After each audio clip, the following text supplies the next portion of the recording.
So hello friends, welcome to you fitter techno channel.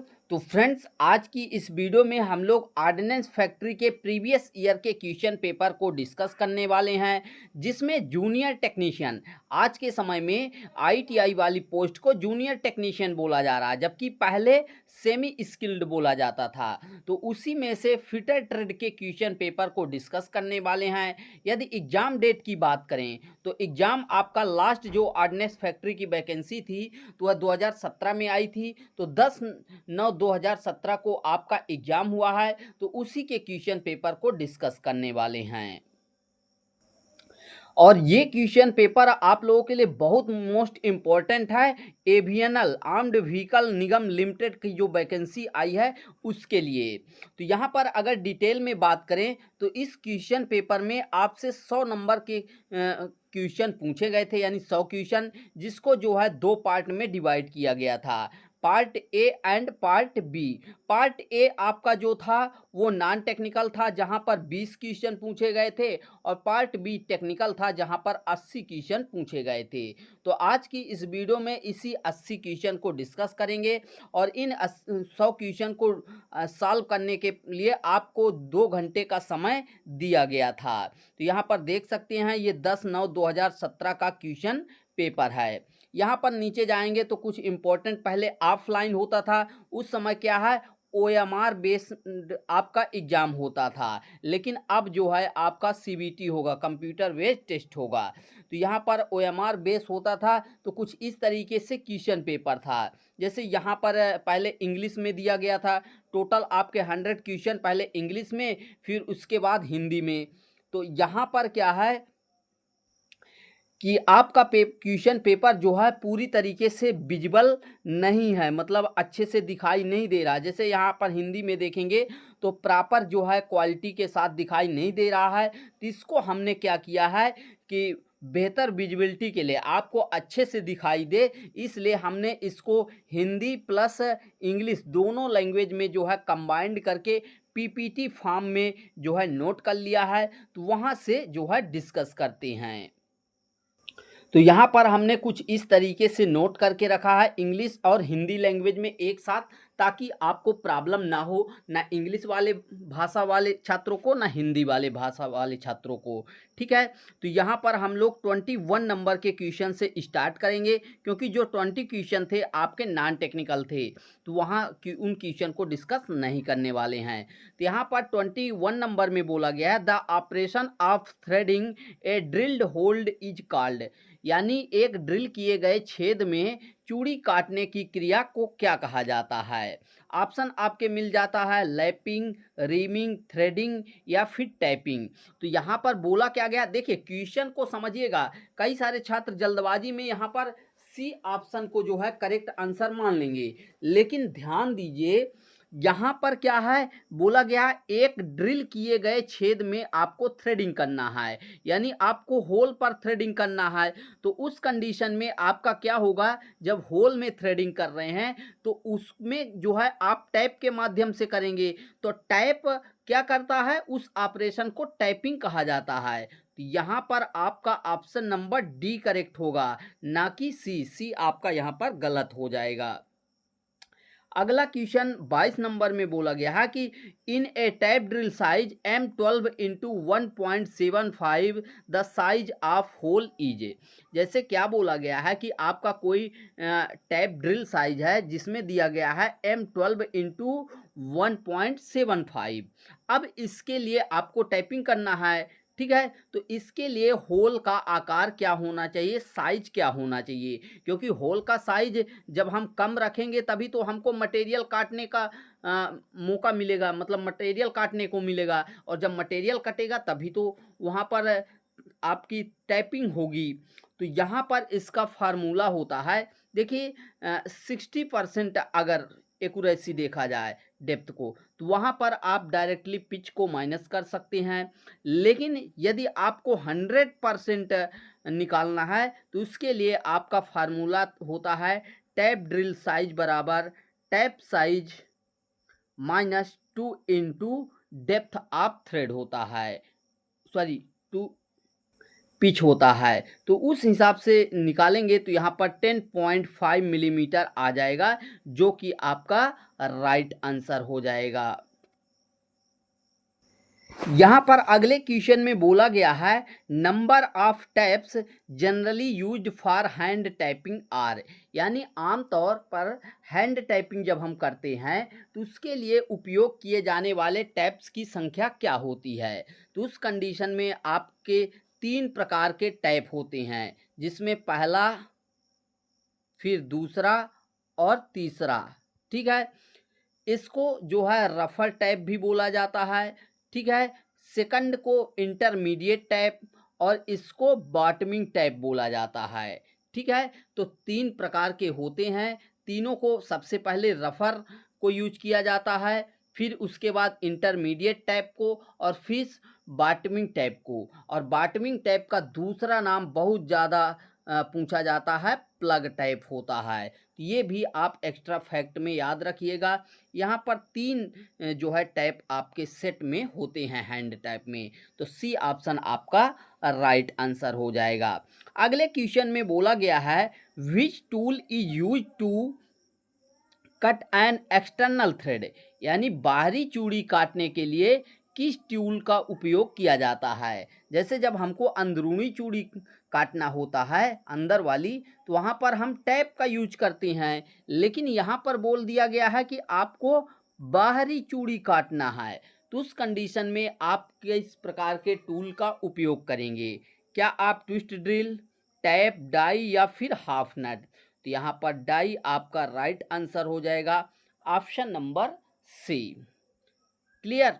अगले question में देखते हैं the process of precision grinding of part with loose dust type abrasive is known as, यानी ढीले धूल प्रकार के अपघर्षक के साथ भाग की सटीकता ग्राइंडिंग की प्रक्रिया को कहा जाता है। बहुत मोस्ट इम्पोर्टेंट है, वेरी मोस्ट इम्पोर्टेंट क्वेश्चन है, इसको नोट कर लीजिए। बोला क्या गया है the process of precision grinding of part with loose dust type abrasive is known as, यानी अगर कहा जाए हिंदी में तो ढीले धूल प्रकार के अपघर्षक के साथ भाग की सटीक ग्राइंडिंग की प्रक्रिया को, प्रोसेस को क्या कहा जाता है। क्या हम होनिंग कहते हैं, बफिंग, लैपिंग या फिर पॉलिशिंग। तो क्या राइट आंसर हो जाएगा यहाँ पर ऑप्शन सी, लैपिंग आपका राइट आंसर हो जाएगा, क्योंकि यहाँ पर बोला गया है लूज डस्ट टाइप एब्रेसिव का यूज, तो वहाँ पर हम लैपिंग में करते हैं। अगला क्वेश्चन क्या बोला गया है यहाँ पर 26 नंबर में कि which of the following can be used to scribe lines parallel to the edge of a part. बहुत इंपॉर्टेंट क्वेश्चन है, बहुत प्रैक्टिकल बेसिस है, समझते चलिएगा। किसी भाग के किनारे के समानांतर रेखाएं खींचने के लिए निम्नलिखित में से किसका उपयोग किया जाता है।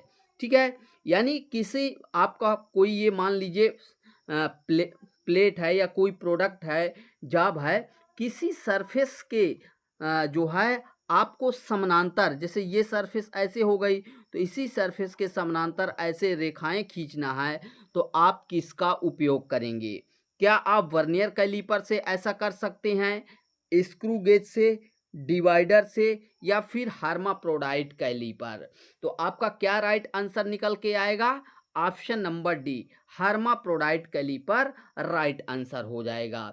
ठीक है, हर्माप्रोडाइट कैलीपर से हम किसी पार्ट के जो है किसी भाग के किनारे के समानांतर रेखाएं खींचने के लिए उपयोग करते हैं।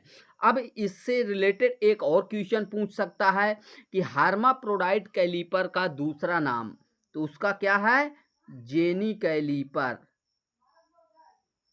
ठीक है, जेनी कैलीपर इसका दूसरा नाम है, या फिर बेंट लेग कैलीपर भी कहा जाता है। अगले क्वेश्चन में क्या बोला गया है यहाँ पर कि feeler gauge is use to, यानी जो फीलर गेज होता है उसका उपयोग किसके लिए किया जाता है। क्या हम कनकेव सरफेस में यूज करते हैं, कॉन्वेक्स सरफेस में, या फिर both concave and convex surface दोनों पर यूज करते हैं, या फिर डी ऑप्शन में मिल जाता है चेक द फ्लैट सरफेस और क्लियरेंस गैप, सपाट सतहों या क्लियरेंस गैप की जांच करना। तो देखिए फीलर गेज से हम क्या है दो भागों के बीच का जो है गैप चेक करते हैं। तो यहाँ पर डी ऑप्शन आपका राइट आंसर हो जाएगा। अगले क्वेश्चन में पूछा गया है कि plug gauge are used to, क्या हम प्लग गेज का उपयोग कहाँ करते हैं। ऑप्शन मिल जाता है कि major diameter of the workpiece, क्या कार्यखंड के व्यास को मापने के लिए। तो देखिए प्लग गेज तो मापी टूल है ही नहीं, ठीक है, तो ये तो इनकरेक्ट हो जाएगा ऑप्शन। फिर बी में मिल जाता है major diameter of the hole is the workpiece, क्या कारखंड के छेदों का व्यास मापने के लिए। तो मापता तो है ही नहीं, केवल चेक करता है। सी ऑप्शन में मिल जाता है check the diameter of hole in the workpiece, क्या कारखंड में छेदों के व्यास की जांच करने के लिए। तो एग्जैक्ट आपका जो राइट आंसर हो जाएगा वह ऑप्शन नंबर सी हो जाएगा कि किसी होल के डायामीटर को चेक करने के लिए हम प्लग गेज का यूज करते हैं। देखिए यहाँ पर दो गेज आपके लिए बहुत इम्पोर्टेंट है, एक है आपका प्लग गेज और दूसरा क्या है, दूसरा आपका जो है यहाँ पर हो जाता है रिंग गेज। क्या, रिंग गेज। तो प्लग गेज क्या करता है, इंटरनल माप के लिए यूज किया जाता है, चेकिंग के लिए, और जो रिंग गेज होता है ये एक्सटर्नल चेकिंग के लिए यूज होता है। अब जैसे कोई बोल दे कि टेपर प्लग गेज, तो इंटरनल टेपर के लिए, थ्रेड प्लग गेज बोल दिया जाए तो उस कंडीशन में क्या हो जाएगा, उस कंडीशन में हमारा थ्रेड प्लग गेज हो जाएगा। उसी तरीके से टेपर रिंग गेज बोल दिया गया तो एक्सटर्नल टेपर के लिए, टेपर रिंग गेज बोल दिया जाए तो एक्सटर्नल टेपर के लिए। मतलब कहने का मतलब ये हुआ कि रिंग गेज का उपयोग हम जो है एक्सटर्नल चीज़ों के लिए यूज करते हैं, एक्सटर्नल डायमीटर को चेक करने के लिए, जबकि प्लग गेज का उपयोग हम इंटरनल डायमीटर के लिए यूज करते हैं। ठीक है, तो यहाँ पर आपका जो है सी ऑप्शन राइट आंसर होगा।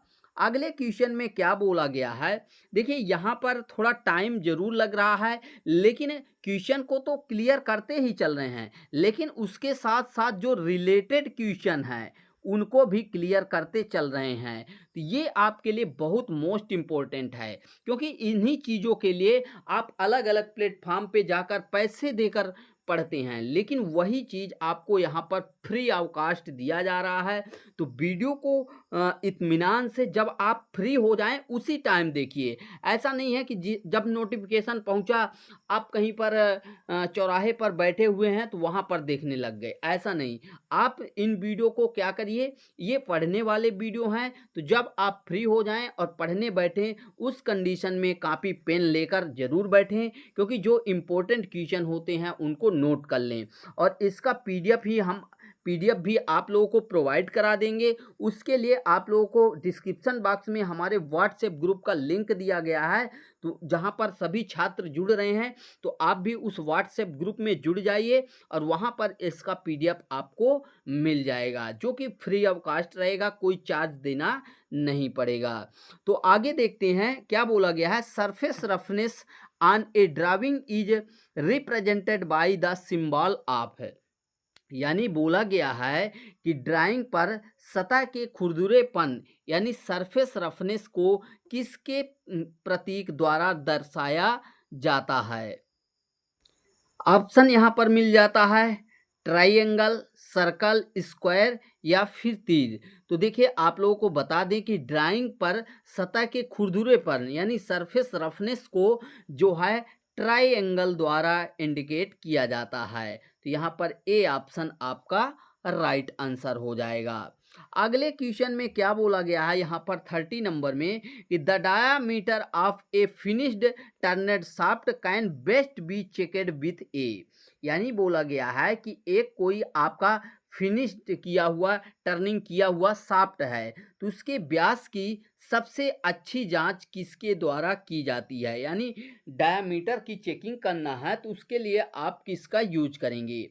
ऑप्शन मिल जाता है combination set, slip gauge, height gauge या फिर माइक्रोमीटर स्क्रू गेज। तो क्या राइट आंसर हो जाएगा? तो यहाँ पर आपका राइट आंसर जो निकल के आएगा वो option number D, micrometer screw gauge, क्योंकि इसके माध्यम से हम किसी भी शाफ्ट के डायामीटर को बेहतर एक्यूरेसी के साथ जो है यहाँ पर 0.01 मिलीमीटर के एक्यूरेसी में चेक कर सकते हैं, यहाँ तक कि माप भी सकते हैं। तो डी ऑप्शन आपका राइट आंसर हो जाएगा।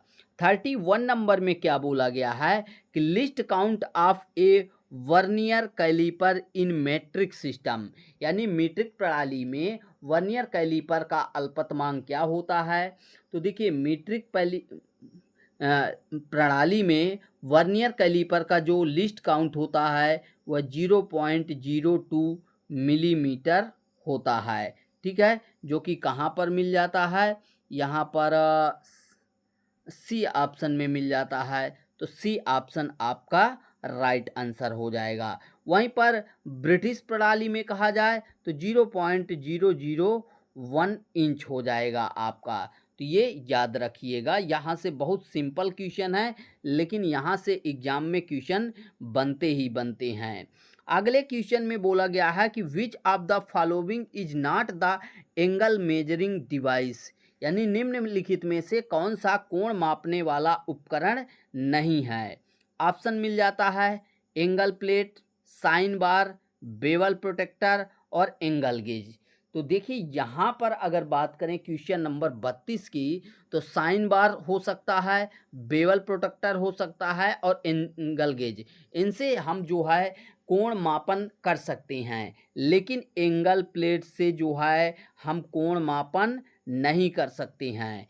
इसलिए जो आपका राइट आंसर होगा वह ऑप्शन नंबर ए होगा।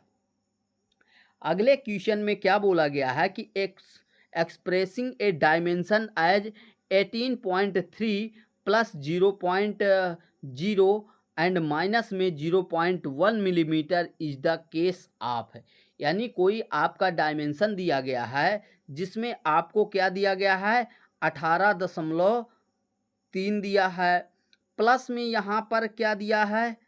टॉलरेंस की बात की जाए तो 0.00 मिलीमीटर, ठीक है, क्या 0.00 मिलीमीटर, और वहीं पर माइनस में आपका दिया गया है 0.1 मिलीमीटर, ठीक है। तो इस तरीके से दिया हुआ है, आपका शो किया गया है फिगर में, मान लीजिए। तो ये क्या है? क्या ये यूनिलेटरल टॉलरेंस है, बाइलेटरल टॉलरेंस है, लिमिटिंग डायमेंशन है, या फिर उपरोक्त में से कोई नहीं?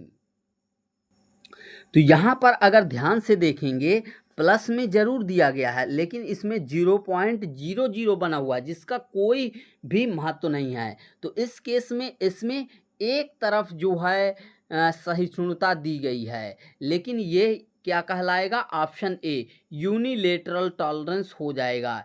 ए ऑप्शन आपका जो है करेक्ट आंसर हो जाएगा, क्योंकि यहाँ पर एक माइनस में ही यहाँ पर सहिष्णुता दी गई है, ठीक है, प्लस में नहीं दी गई। 0.00 का मतलब कुछ नहीं होता है, तो अपर डेविएशन इसका यही होगा, लेकिन लोअर डेविएशन घटेगा, इसलिए यह एक पक्षी सहिष्णुता कहलाएगी। ए ऑप्शन आपका राइट आंसर होगा। अगले क्वेश्चन में क्या बोला गया है? The zero error of a micrometer is plus 0.001 millimetre, what will be the reading of micrometer to measure 0.715 millimetre? बहुत अच्छा क्वेश्चन है, समझ लीजिए, थोड़ा सा समय लगेगा लेकिन समझ लीजिए। क्या बोला गया है कि एक माइक्रोमीटर है जिसकी शून्य त्रुटि 0.001 मिलीमीटर दी गई है, ये शून्य त्रुटि है जो कि पॉजिटिव में है, यहाँ पर प्लस का साइन भी लगा हुआ है, यानी पॉजिटिव में एरर दिया गया है, ठीक है। और जब हमारा माइक्रोमीटर क्या कर रहा है? 35 इसकी रीडिंग दे रहा है, मिलीमीटर में ये भी है, ठीक है ना, मिलीमीटर में रीडिंग दे रहा है। तो एक्चुअल हमारी रीडिंग क्या होगी? तो देखिए जब प्लस में दिया हुआ है तो हम जो आपकी एरर होती है प्लस में रहती है, तो उस कंडीशन में जो हमारे माइक्रोमीटर की रीडिंग आती है उसमें हम क्या करते हैं, माइनस कर देते हैं। लेकिन अगर निगेटिव एरर है तो उस कंडीशन में फिर हम रीडिंग निकालते समय जो माइक्रोमीटर की रीडिंग है और एक्चुअल रीडिंग, तो उसमें प्लस कर देंगे, ठीक है। तो यहाँ पर हमारा जो है अभी पॉजिटिव में दिया गया है, इसलिए हम इसको क्या करेंगे, माइनस करेंगे। तो 0.714 ये मिलीमीटर में निकल के आएगा, जो कि ऑप्शन में कहाँ दिया गया है, 0.714 बी ऑप्शन में मिल जाता है। तो बी ऑप्शन यहाँ पर 34 का करेक्ट आंसर हो जाएगा। अगले क्वेश्चन में क्या बोला गया है 35 नंबर में कि taper ring gauge is used for. देखिए जो अभी पिछले क्वेश्चन में हम आपको समझा रहे थे वही क्वेश्चन यहाँ पर आ गया कि टेपर रिंग गेज का उपयोग किसके लिए किया जाता है। ऑप्शन मिल जाता है चेकिंग इनसाइड टेपर, यहाँ पर ध्यान दीजिएगा रिंग गेज बोला गया है, तो इनसाइड टेपर क्या अंदरूनी टेपर की जांच करने के लिए, या फिर checking outside taper, measuring inside taper या मेजरिंग आउटसाइड टेपर। तो मेजर तो होगा नहीं, तो ये तो दो ऑप्शन पहले से ही अलग हो गए, ठीक है। लेकिन यहाँ पर बोला गया है कि रिंग गेज, तो रिंग गेज के लिए हमने क्या बोला था, बाहरी डायमेंशन के लिए। तो टेपर रिंग गेज दिया गया है तो बाहरी टेपर की जांच करने के लिए, इसलिए जो आपका राइट आंसर निकल के आएगा ऑप्शन नंबर बी निकल के आएगा, ठीक है। अगले क्वेश्चन में क्या बोला गया है, the most taper is denoted by the letter M T. It is available from, यानी मोस्ट टेपर को एम.टी. अक्षर द्वारा विनिर्दिष्ट किया जाता है। यह कहाँ से कहाँ तक उपलब्ध होता है? ये क्या है, 7 नोज में पाए जाते हैं। मोस्ट टेपर जो होते हैं वह 7 नोज, अगर बात किया जाए नंबर ऑफ नोज तो 7 में पाए जाते हैं। लेकिन कहाँ से कहाँ तक, एम.टी. 01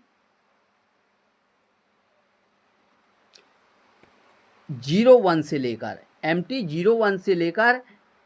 एम.टी. 6 तक पाए जाते हैं, जो कि ऑप्शन में यहाँ पर कहाँ पर मिल जाता है, ऑप्शन नंबर सी में कि एम.टी. 02 एम.टी. 6 यही जो है आपकी रेंज होती है, परास होती है, ठीक है। तो सी ऑप्शन आपका करेक्ट आंसर हो जाएगा। अगले क्वेश्चन में क्या बोला गया है कि SWG यानी स्टैंडर्ड वायर गेज का उपयोग किसके लिए मापन करते हैं? तो SWG का मापन करने के लिए हम किसका मापते हैं, थ्रेड का प्रकार ऑप्शन मिल जाता है, pitch of the thread, length of wire या फिर थिकनेस ऑफ शीट। तो देखिए जब हम SWG का यूज करते हैं तो इसमें क्या है, वायर की मेन इसका काम होता है वायर की मोटाई जांच करने के लिए, ठीक है। लेकिन जो है यहाँ पर लंबाई, वायर की लंबाई बोल दिया गया है, इसलिए ये ऑप्शन नहीं होगा। पिच ऑफ द थ्रेड तो होगा नहीं, टाइप ऑफ थ्रेड भी नहीं होगा। लेकिन यहाँ पर मिल जाता है थिकनेस ऑफ शीट, शीट की मोटाई भी हम स्टैंडर्ड वायर गेज से माप सकते हैं। तो डी ऑप्शन करेक्ट आंसर हो जाएगा।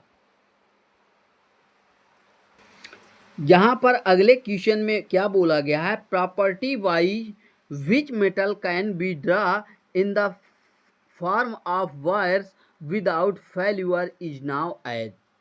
वह गुण जिसके द्वारा धातु को बिना टूटे तारों के रूप में खींचा जा सकता है क्या कहलाता है? यानी यहाँ पर बात किया गया है कि धातु की वह कौन सी प्रॉपर्टी है जिसके वजह से हम धातु को तार के रूप में कन्वर्ट कर लेते हैं लेकिन वह टूटता नहीं है।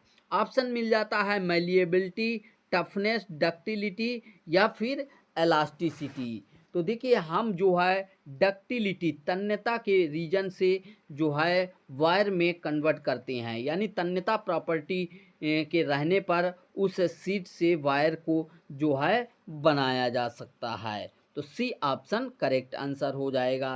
अगले क्वेश्चन में बोला गया है converting of metal into seat is property is called, यानी कोई धातु की चादर है, मतलब धातु है, तो उसको सीट के रूप में यानी चादर में परिवर्तित करने के लिए कौन सा गुण महत्वपूर्ण होता है, या फिर धातु से हम सीट में कन्वर्ट कर रहे हैं मेटल को, तो किस प्रॉपर्टी के कारण।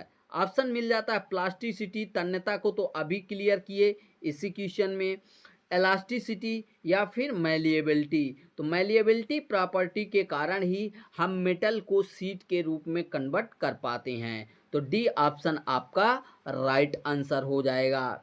अगर अगले क्वेश्चन की बात करें तो पूछा गया है कि which type of thread is oxygen cylinder regulator has, यानी ऑक्सीजन सिलेंडर रेगुलेटर में किस प्रकार का चूड़ी होता है। तो ऑक्सीजन की बात किया गया है, तो इसलिए हमारा क्या हो जाएगा, राइट हैंड। ऑक्सीजन सिलेंडर के रेगुलेटर में राइट हैंड का थ्रेड कटा होता है। ऑक्सीजन बोला जाए तो आप राइट हैंड याद रखिएगा। तो डी ऑप्शन करेक्ट हो जाएगा। वहीं पर बोला गया what is the other name of centre drill, यानी सेंटर ड्रिल केंद्र ड्रिल का दूसरा नाम क्या है। ऑप्शन मिल जाता है cutting tool, facing tool, combination bit tool. तो यही आपका राइट आंसर हो जाएगा। कॉम्बिनेशन ड्रिल बिट भी कहा जाता है सेंटर ड्रिल को। अगले क्वेश्चन में क्या बोला गया है कि निम्नलिखित विच of the following is ferrous metal, निम्नलिखित में से कौन सा लौह धातु है। तो ब्रास आपका लौह धातु नहीं है, एल्युमिनियम भी नहीं है, कास्ट आयरन है लेकिन सीसा नहीं है। तो यहाँ पर 42 का सी ऑप्शन आपका राइट आंसर हो जाएगा। कास्ट आयरन जो है आपका लौह धातु जिसमें जो है आपका कार्बन की मात्रा पाई जाती है वह लौह धातु के अंतर्गत आता है। अगला क्वेश्चन पूछा गया ratio of oxygen cylinder and acetylene required for gas welding, यानी गैस वेल्डिंग के दौरान जो ऑक्सीजन है और एसिटिलीन है तो दोनों जो है नोजल से निकलने वाला गैस का रेशियो क्या होता है। तो 1:1 हो जाता है, बी ऑप्शन। अगले क्वेश्चन में बोला गया which type of bolt is mostly use, यानी किस प्रकार के बोल्ट का सबसे अधिक उपयोग किया जाता है। तो ऑप्शन के अकॉर्डिंग देखेंगे तो हेक्सागोनल बोल्ट का जो है जनरली यूज किया जाता है। 45 नंबर में बोला गया है which bolt fit in rectangular slot, कौन सा बोल्ट आयताकार स्लॉट में फिट होता है। Square bolt, hexagonal bolt, T bolt या फिर हुक बोल्ट। बहुत मोस्ट इम्पोर्टेंट है और समझने वाला क्वेश्चन है कि कौन सा बोल्ट है जो आयताकार स्लॉट में फिट होता है। तो वह कौन सा है, वह आपका स्क्वायर बोल्ट हो जाएगा। ठीक है, स्क्वायर बोल्ट आपका राइट आंसर हो जाएगा। सॉरी, यहाँ पर आपका सी ऑप्शन राइट आंसर हो जाएगा, टी बोल्ट। टी बोल्ट क्या होता है, कुछ उसका हेड कुछ ऐसे होता है लेकिन जब नीचे रहता है तो कुछ इस तरीके से होता है और फिर उसका यहाँ पर ये वाला भाग होता है, लेकिन ये जो होता है ये रेक्टेंगुलर में होता है, आयताकार में। ठीक है, तो ये आयताकार स्लॉट में फिट होता है, तो ये ध्यान रखिएगा। टी बोल्ट आपका राइट आंसर होगा, ना कि स्क्वायर बोल्ट। ठीक है, अगले क्वेश्चन में बोला गया विच फास्टनर इज सेमी परमानेंट, कौन सा फास्टनर अर्ध स्थायी परमानेंट होता है, यानी सेमी परमानेंट। देखिए जो हमारे फास्टनर होते हैं इनको 3 प्रकार से बांटा गया। एक आपका बोला जाए तो अस्थाई, ठीक है, अस्थाई पार्ट मतलब फास्टनर। फिर आपका सेमी मतलब अर्ध स्थाई, क्या, अर्ध स्थाई। ठीक है, समझने के लिए है। और एक है स्थाई, स्थाई फास्टनर। 3 प्रकार के, यानी टेम्परेरी, सेमी परमानेंट और परमानेंट। तो बोला गया है यहाँ पर जो ऑप्शन दिए गए हैं इनमें से कौन सा सेमी परमानेंट के अंतर्गत आता है। तो देखिए वेल्डिंग आपका परमानेंट में आता है, ठीक है।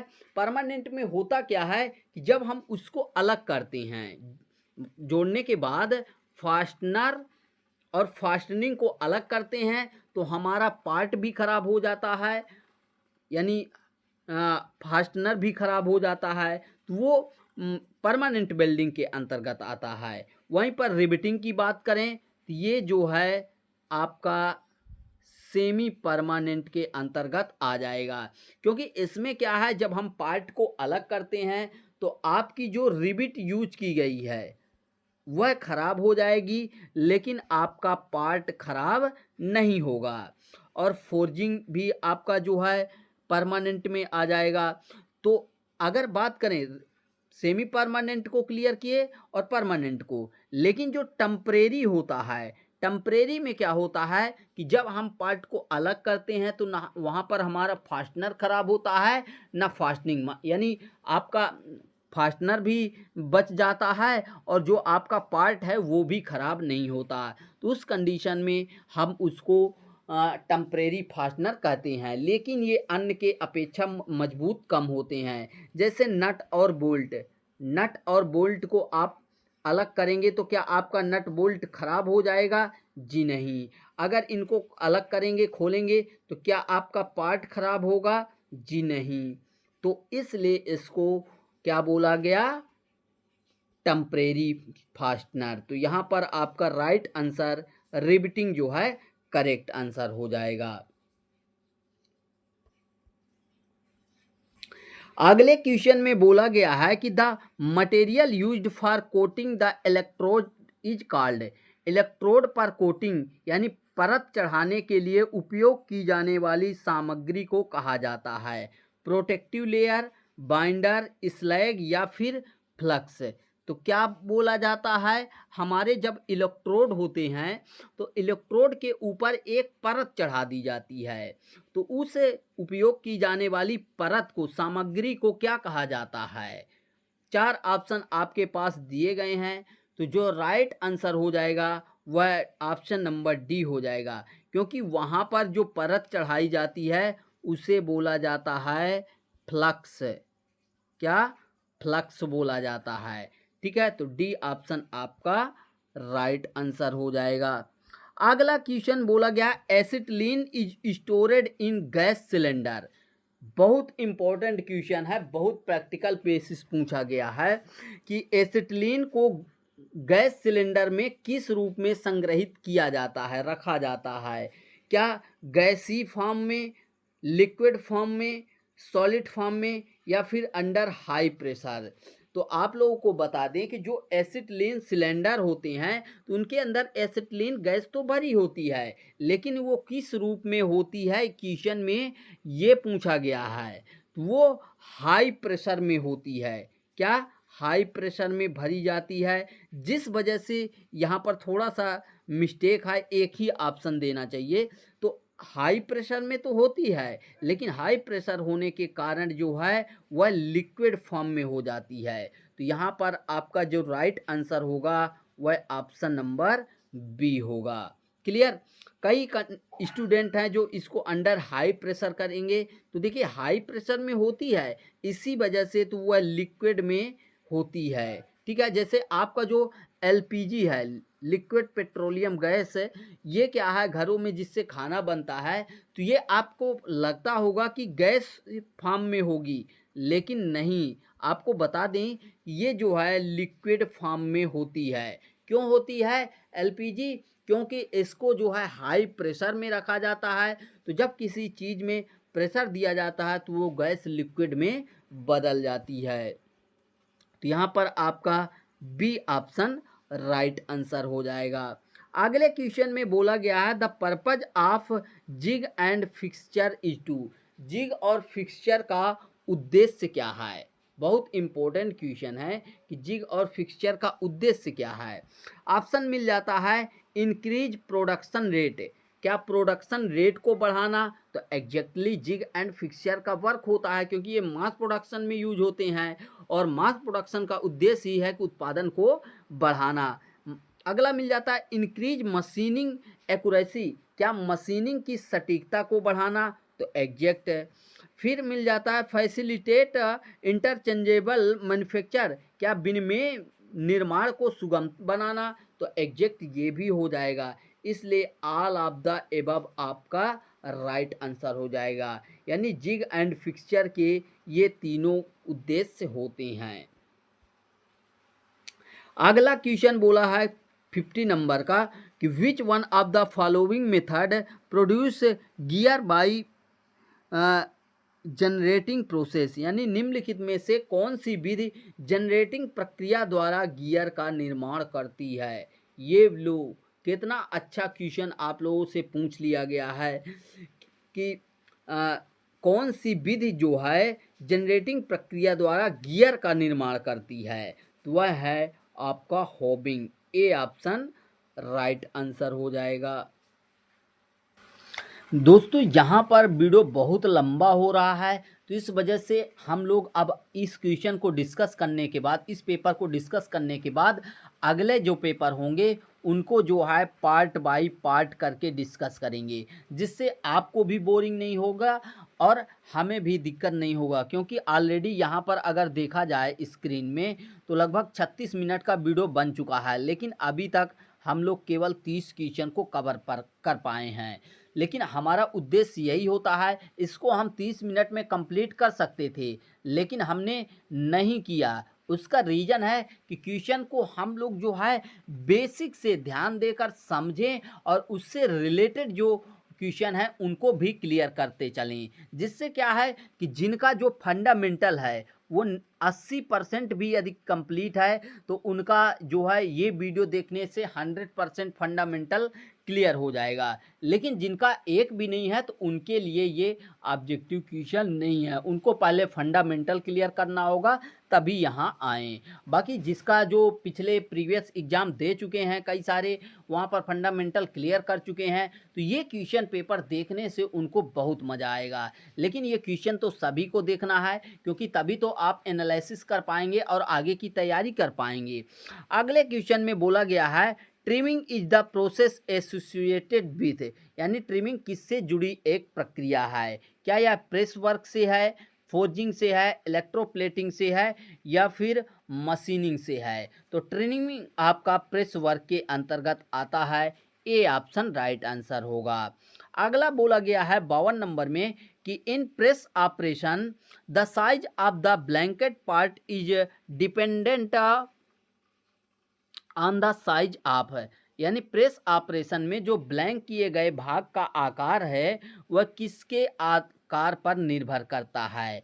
क्या पंच पर निर्भर करता है, डाई पर, या फिर पंच एंड डाई दोनों पर, या फिर डी में मिल जाता है डाई एंड क्लियरेंस? तो आपको बता दें ये जो है डाई पर निर्भर करता है। प्रेस ऑपरेशन में ब्लैंक किया गया भाग का आकार जो है डाई के आकार पर निर्भर करता है। तो बी ऑप्शन आपका राइट आंसर हो जाएगा। अगले क्वेश्चन में बोला गया है कि the characteristics that enable one material to cut another it is relative, यानी वह विशेषता जो एक सामग्री को दूसरे सामग्री को काटने में सक्षम बनाती है उसकी सापेक्षिक क्या कहलाती है? तो ध्यान दे रहे हैं, आपकी जो फिजिकल प्रॉपर्टी, मतलब कहा जाए तो प्रॉपर्टी, मेटल की जो प्रॉपर्टी है उससे ये तीसरा क्वेश्चन एक ही शिफ्ट में पूछा जा रहा है।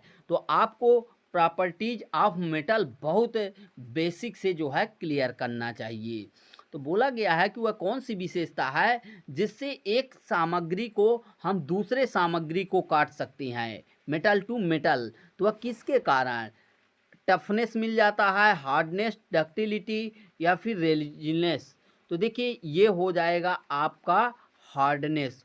हार्डनेस प्रॉपर्टी की वजह से ही हम एक मटेरियल से दूसरे मटेरियल को काट पाते हैं। डक्टिलिटी को पहले ही क्लियर कर चुके हैं कि इस गुण के कारण जो है हम किसी भी मटेरियल को वायर के रूप में कन्वर्ट कर पाते हैं। और मैलिएबिलिटी क्या होती है? मैलिएबिलिटी से हम उसको शीट के रूप में कन्वर्ट करते हैं। लेकिन टफनेस क्या है? टफनेस जब उसमें इम्पैक्ट फोर्स पड़ता है तो वो उस इम्पैक्ट फोर्स को जो है अवशेषित कर ले, सहन कर ले, टूटे ना, तो वो क्या कहलाता है? टफनेस कहलाता है। आगे हो सकता है होगा, नहीं होगा तो आपको थ्योरी में क्लियर हो जाएगा। तो यहाँ पर आपका हार्डनेस बी ऑप्शन जो है राइट आंसर हो जाएगा। अगले क्वेश्चन में बोला गया है कि chisel for metal cutting are hardened, यानी धातु काटने वाली जो छेनी होती है चीजल, उसको हार्ड किया जाता है। क्या केवल नोक पर या फिर पूरी सतह पर या एट द कटिंग एज, क्या कटिंग एज जो होते हैं उस पर, या फिर एट मिडिल, क्या बीच में जो है हार्ड किया जाता है? तो आप लोगों को बता दें कि जो हमारी चीजल होती है उसके केवल कटिंग एज को जो है हार्ड किया जाता है। उसका रीज़न क्या है? अगर हम अपनी पूरी चीजल को हार्ड कर देंगे तो उस कंडीशन में क्या होगा?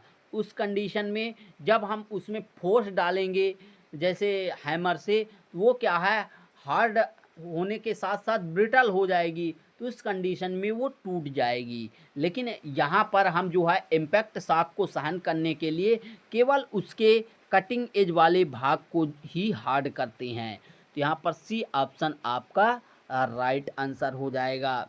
55 नंबर में बोला गया है कि the cutting edge of a standard twist drill are called, यानी एक मानक ट्विस्ट ड्रिल के काटने वाले किनारों को क्या कहा जाता है?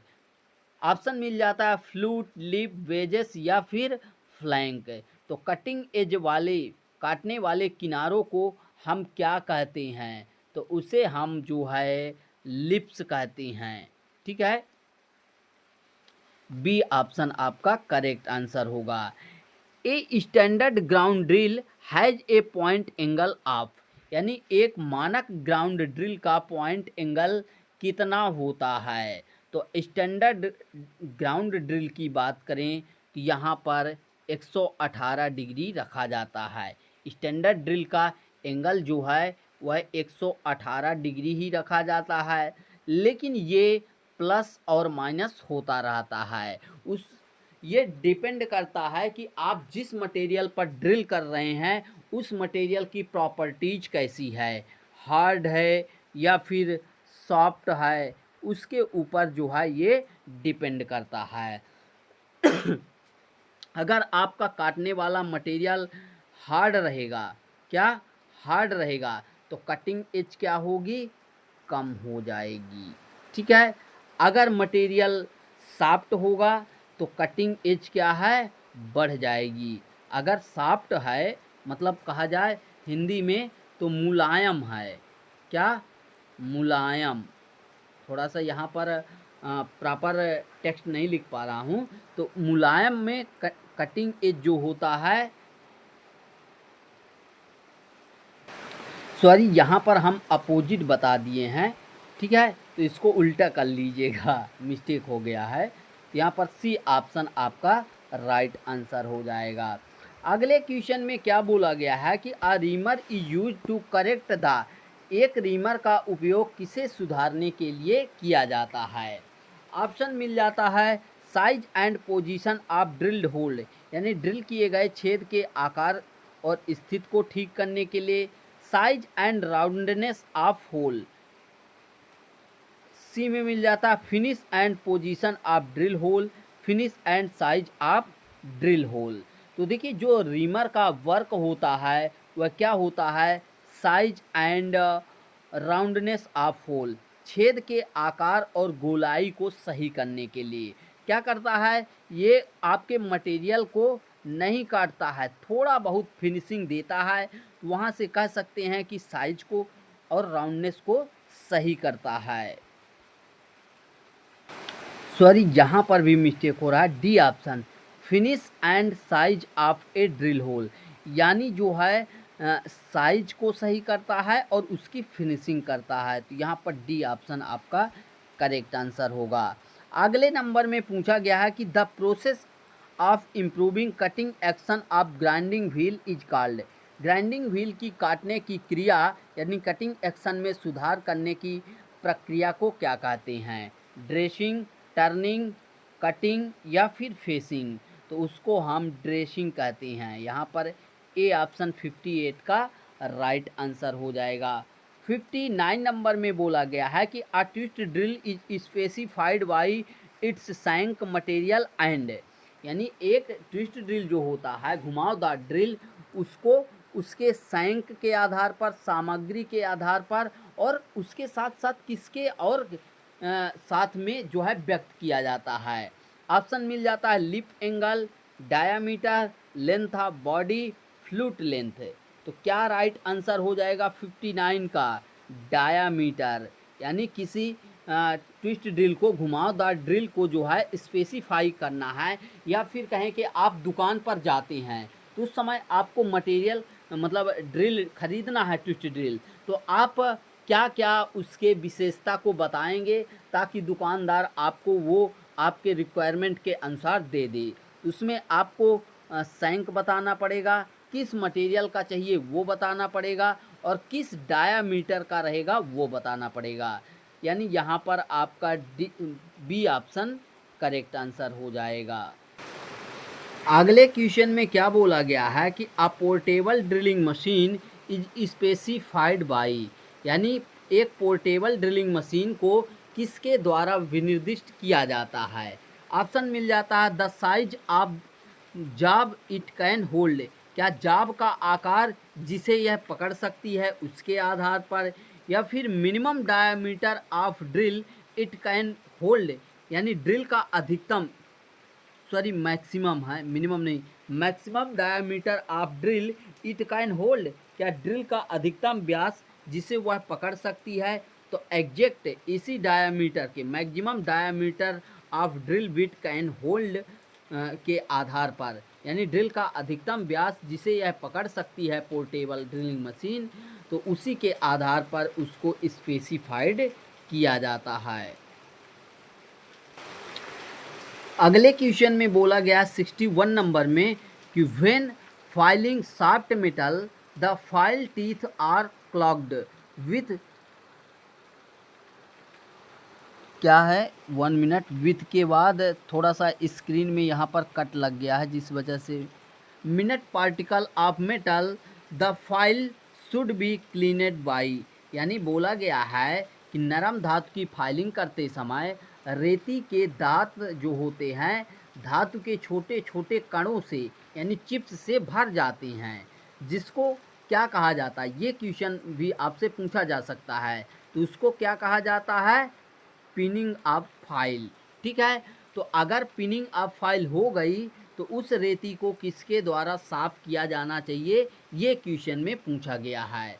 ऑप्शन मिल जाता है वॉशिंग विथ वाटर, क्या पानी से धोकर, या फिर बी ऑप्शन में मिल जाता है रबिंग विथ क्लॉथ, क्या कपड़े से रगड़ कर, सी ऑप्शन में मिल जाता है वॉशिंग विथ डिल्यूट एसिड, क्या तन अम्ल से धोकर, या फिर डी ऑप्शन में मिल जाता है यूजिंग फाइल्ड कार्ड, यानी फाइल कार्ड का उपयोग करके। तो एग्जैक्ट इसी के माध्यम से पिनिंग ऑफ फाइल को दूर किया जाता है। और पिनिंग ऑफ फाइल क्या है? जब हम सॉफ्ट मेटल की फाइलिंग करते हैं तो धातु के छोटे छोटे जो चिप्स होते हैं, कण होते हैं, वो हमारे फाइल के रेती के दांतों के बीच फंस जाते हैं, जिसको पिनिंग ऑफ फाइल कहा जाता है। और पिनिंग ऑफ फाइल को दूर करने के लिए हम फाइल कार्ड का यूज करते हैं। तो यहाँ से सब कुछ क्लियर हो गया। आगे देखते हैं, बोला गया find the type of file which cut material faster, यानी उस रेती का प्रकार ज्ञात कीजिए जो सामग्री को सबसे तेज़ी से काटती है। तो यहाँ पर आपको नाम नहीं बताना है, अकॉर्डिंग टू ऑप्शन बताना है। यहाँ पर 62 नंबर में अकॉर्डिंग टू ऑप्शन, ऑप्शन मिल जाता है double cut, single cut, second cut, या फिर रास्प कट है। तो यहाँ पर आपका डबल कट जो है राइट आंसर हो जाएगा। डबल कट से हम ज़्यादा मटेरियल रैपिडली काट सकते हैं, ए ऑप्शन है। लेकिन यहाँ पर अगर बास्टर्ड दे देता, क्या बास्टर्ड, तो वो जो है आपका ग्रेड के आधार पर हो जाता। अब जैसे आगे बात करें तो क्या पूछा गया कि फाइल आर स्पेसिफाइड बाई, यानी रेती को किसके द्वारा विनिर्दिष्ट किया जाता है। ऑप्शन मिल जाता है लंबाई, तो लंबाई के आधार पर भी, लंबाई एंड शेप आकार के आधार पर भी करते हैं, जैसे आपका आयताकार फाइल हो गई, ट्रेंगुलर फाइल हो गई, हाफ राउंड हो गई या फिर राउंड हो गई, ये लंबाई और आकार हो गया। सी में मिल जाता length shape and type of cut, क्या लेंथ शेप और टाइप ऑफ कट के आधार पर, तो एग्जैक्ट यही ऑप्शन आपका राइट आंसर हो जाएगा। नेक्स्ट क्वेश्चन में क्या बोला गया है कि select the type of file for filing an aluminium job. Aluminium job की फाइलिंग के लिए किस रेती का उपयोग किया जा सकता है। बहुत इम्पोर्टेंट क्वेश्चन है 64 नंबर में। Single cut file, second cut file, bastard cut file या फिर रास्प कट फाइल। यहाँ पर आपका रास्प कट फाइल लकड़ी, चमड़ा और एल्युमिनियम में जो है हम रास्प कट फाइल का यूज कर सकते हैं।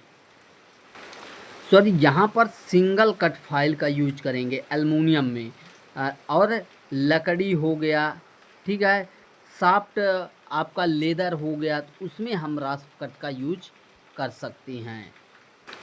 अगले क्वेश्चन में बोला गया square file are use for filing, यानी आपकी जो वर्गाकार रेती है उसका उपयोग किस प्रकार के जॉब की फाइलिंग के लिए किया जाता है। ऑप्शन मिल जाता है round shape job, flat shape job, triangular shape job या फिर स्क्वायर शेप जॉब। तो देखिए यहाँ पर स्क्वायर फाइल बोला गया है, लेकिन ऐसा नहीं है कि स्क्वायर बोला गया है तो हम स्क्वायर जॉब पर ही इसका यूज करेंगे, किसी भी जॉब पर यूज कर सकते हैं, लेकिन जनरली क्या है फ्लैट शेप वाले जॉब पर हम यूज करते हैं, ठीक है। इसलिए जो आपका राइट आंसर हो जाएगा 65 का, वह ऑप्शन नंबर डी होगा, square shape, sorry option number B होगा, flat shape job right answer हो जाएगा। अब यहाँ पर अगर स्लॉट की बात किया जाए तो स्लॉट में हम जो है आयताकार स्लॉट में स्क्वायर फाइल का यूज करेंगे, लेकिन इस कंडीशन में हम डी ऑप्शन की ओर भी जा सकते हैं, क्योंकि यहाँ पर कोई कंडीशन नहीं दिया गया है, ठीक है। तो यहाँ पर हम स्क्वायर शेप जो है करेक्ट आंसर कर सकते हैं। तो दोस्तों वीडियो ज़्यादा लंबा बन रहा है, इस वजह से थोड़ा सा गले की भी प्रॉब्लम है। हम जो है इसको पूरा ऑर्डिनेंस फैक्ट्री के जितने भी क्वेश्चन हुए हैं तो उनको जो है कंप्लीट सीरीज बनाकर जो है डिस्कस करेंगे, जिसमें 25 क्वेश्चन पर डे डिस्कस करेंगे, जिससे वीडियो भी लंबा नहीं बनेगा और आप लोगों को भी आसानी होगी। आई थिंक 50 मिनट के आसपास वीडियो पहुंच गया, 50 मिनट पार कर गया, लेकिन अभी तक जो है टोटल 45 क्वेश्चन ही हो पाए हैं। तो ज़्यादा वीडियो लंबा नहीं करते हैं, यहीं पर आज के वीडियो को समाप्त करते हैं।